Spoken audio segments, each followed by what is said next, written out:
had an opportunity to look at the agenda. And if there's no additions or changes, which I assume there is not, can we get approval of the agenda? I so move to approve the agenda. Thank you. Better get your name correct. I've pronounced Tom's wrong all the time, so I want to start off right anyway. So that would be member Contenti. Yeah. Thank you for that. All those in favor? Approved. And then we will move on to adoption of the minutes. Hopefully you've had a chance to read them. I will not be able to say much about them. I was not there, and neither was Councillor Ross. So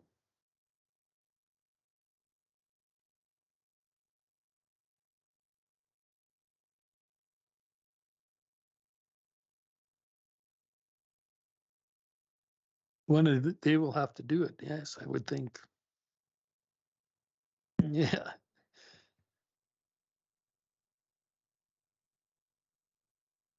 Make a motion to approve the minutes as presented. Thank you, Member Kentz.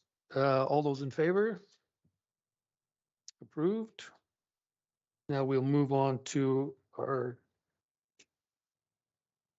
main items here. So the development permit application for an accessory use personal services, and it will be presented by Senior Development Officer Jennifer Kirk. Thank you, Chair Gullickson. So the property is zoned CS, Community Services District. The purpose is to provide an area for larger scale community, recreation, government, and other public facilities and their accompanying uses. An accessory use is a discretionary use, so that is why the application is being brought to you today.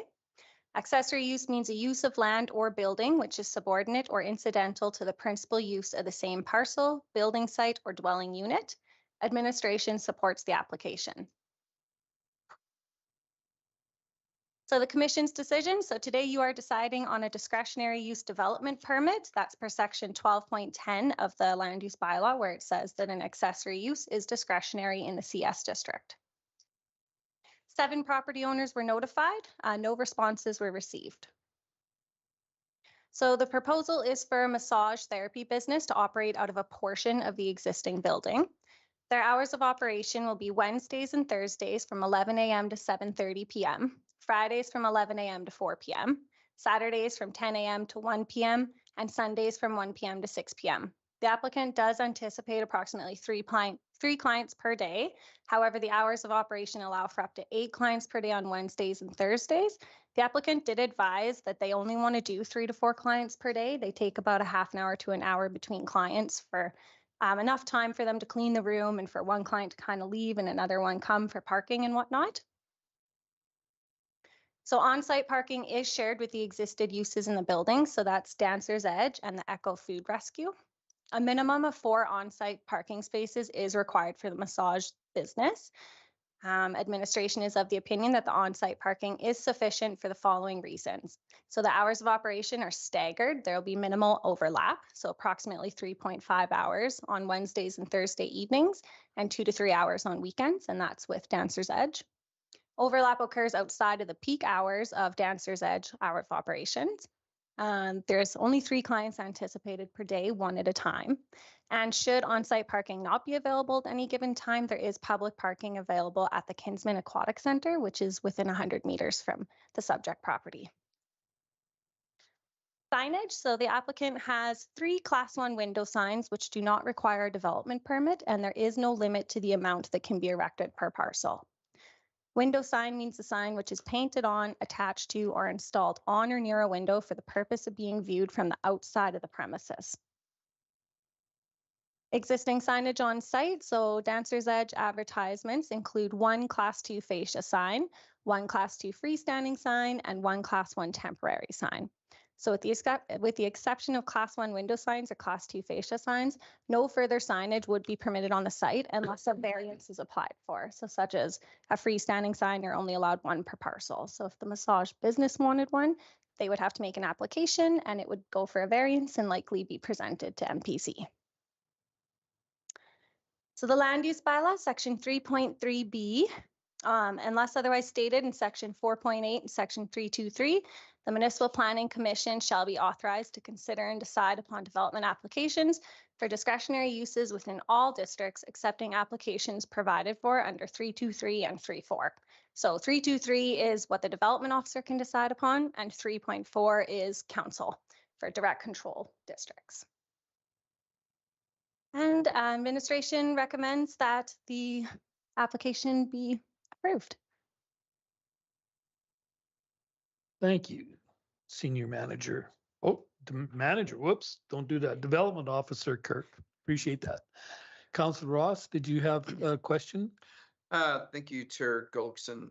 Obviously, was the fire lane was considered for distance still left over?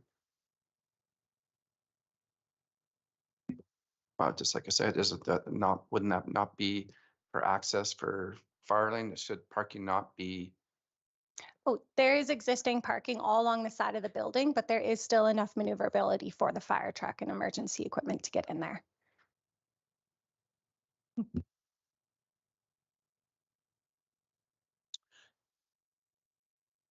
All right, nothing else. I will ask a question here too. Has there been any issues with parking there? I don't believe there has, but has there been any problems with parking from Dancer's Edge and the food rescue? Yeah, we have not heard of any complaints since they've started operating there. Yes, I didn't think so. Okay, any other questions or concerns?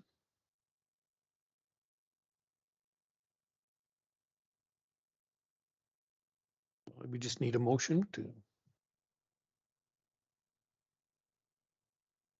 I'll move that the Municipal Planning Commission approve the development permit for an accessory use, personal service massage therapy to operate out of a portion of the building located at 5404 56th Avenue, legally described as Lot 2, Block 1, Plan 892-0577, Zone CS Community Service District, with the following conditions as attached. Thank you, Member Contenti. Any further discussion? No, seeing none. All those in favor? Approved unanimously. All right, thank you very much.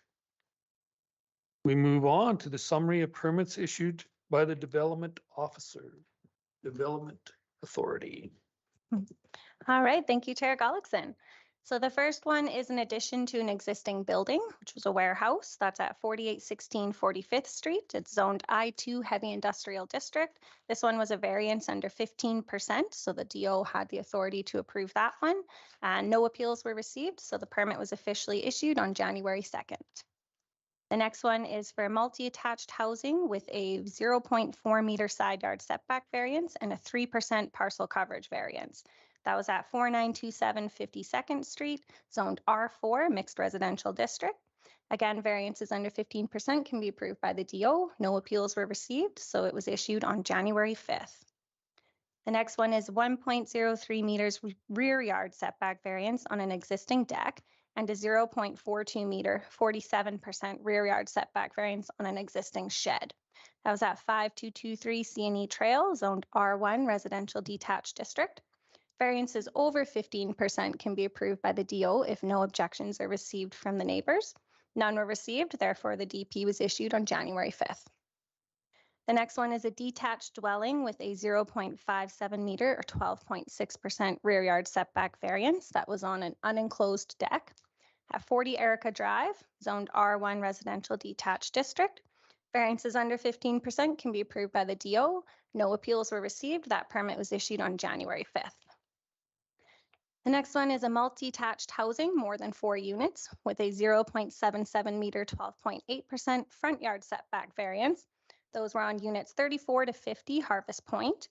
They are all zoned R4, residential mixed district, and variances under 15% can be approved by the DO. No appeals were received. That one was issued on January 26th. And the last one is for a 16-unit apartment building with a 2-unit 14.3% variance to the maximum allowable units per hectare and a 3-stall 10.7% parking variance.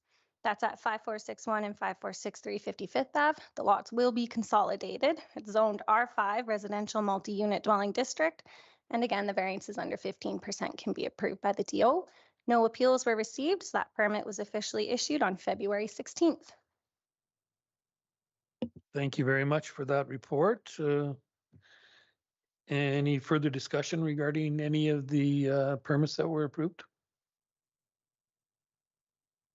Nope, seeing none.